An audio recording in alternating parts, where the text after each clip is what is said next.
You're very cute. Yes, you're very cute. You are. You're very cute. Let's see. Let me make sure I'm not. I don't even know if I know how to do this anymore. Let me make sure I'm not going to blow your head off. Oh yeah. It should be okay.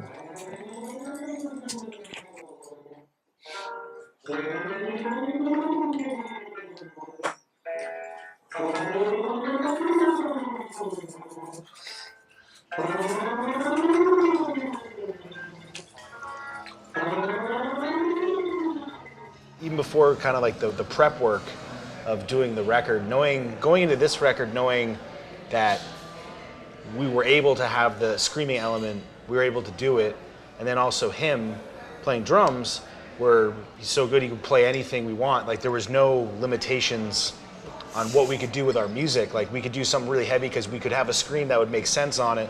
We could be melodic, you could do more technical stuff. There was no limitations in like the last record. We were like going into a boxing match with one hand tied behind our back. Like, the full... We couldn't play that extreme. Yeah. As a band. It's like you couldn't do that because like, you know, the drumming thing and also the screaming, that it was kind of like we had to kind of go a certain route to make a record. And it was like, you know, with what we're capable of writing and performing, it was like kind of like, that was like the one-armed boxer version of Trivium. And this is like all the, you know, gloves off, just, you know, punching people in the face. Like the last couple days, I've been pretty anxious. Like we did all the singing, and we did it the way like I wake up, do an hour of warm-ups, come in, do another 15 minutes of warm-ups, and then go do the singing.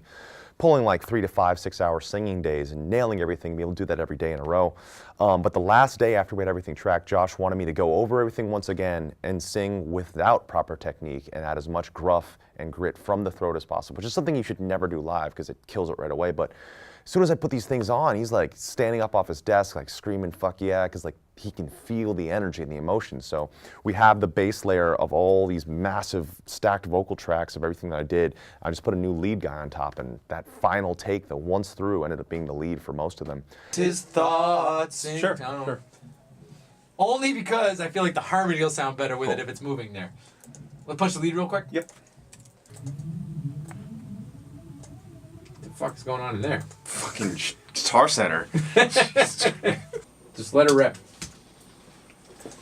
Is there hope to break through all the walls? The lies they tell, pay no mind, I am the only one. Shelter in the dark, clothe you in my hate. Oh yeah. Oh yeah.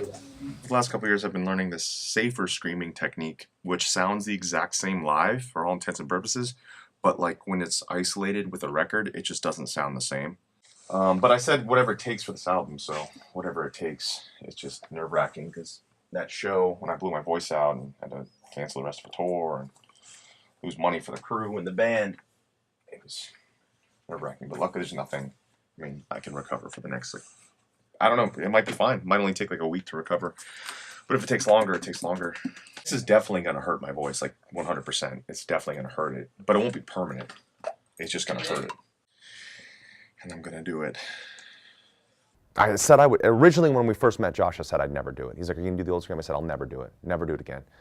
But then as the record started going on, I started hearing how great this album is. I was like, all right, I'll do it, I'll do it. I woke up this morning, I was incredibly anxious. The idea that I had to do this thing that put me out of commission, that had me cancel a tour and send crew guys and band guys home without pay and possibly ruin my career forever.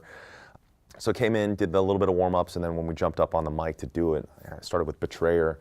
When I started doing it, like I can hear it's kind of there, but my voice was doing this auto, I think, defensive mechanism thing, like what the fuck are you doing? Stop, stop, stop, like a governor of a car. And after like 5 minutes or so, it just kicked right back in. I've always been very confident in the sound of my scream. It's just what it does is so taxing on me physically. Arr! Gotta get used to it again. Arr!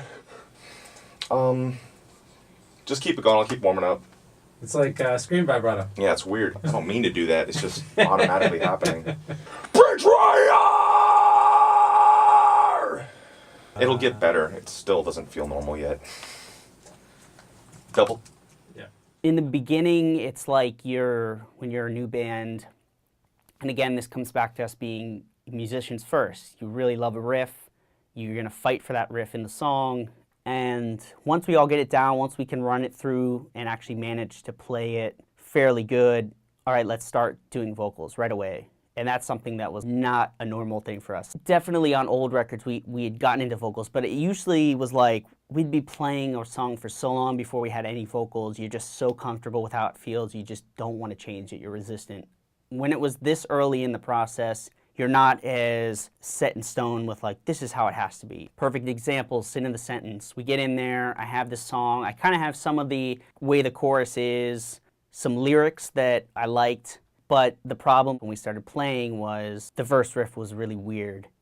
And we started playing over it, and it was just obvious, like I had been living with this riff for months, so it didn't feel weird to me. So the solution this time was that I really love the lyrics, I love the way they're phrased, I want that to be kept in place. And so we literally broke it down to just playing chords, and we found the chord progression that fit the part, and then it all of a sudden becomes a very like emotional sounding part. Before it was just singing over a riff that was kind of heavier. Now it's broken down, it's singing over chords, it's really letting Matt be able to emote what he's singing. So now we've kind of made these kind of like peaks and valleys already in the first couple parts of the song, and you know, it was just getting in that mindset and doing that to every single song. And that was how it happened in this whole process, even in the second round of pre-production. When Matt came in to do vocals this time, he was saying to me how he was able to really kind of get into the lyrics and almost act them and be in the story and try to bring something out of it that wasn't just, this is a good melody and a good hook, and he just was able to give this extra thing by kind of becoming whatever the character or the perspective was of the lyric. He was able to just take it to the next level. Lines, you practice words. I know that real monsters lie between the light and the shade. It doesn't matter what you say, you feel. When honest men become to rise, they'll genuflect to a lie. The sin in the sentence burns in the fire. The sin in the sentence, the flames grip your throat.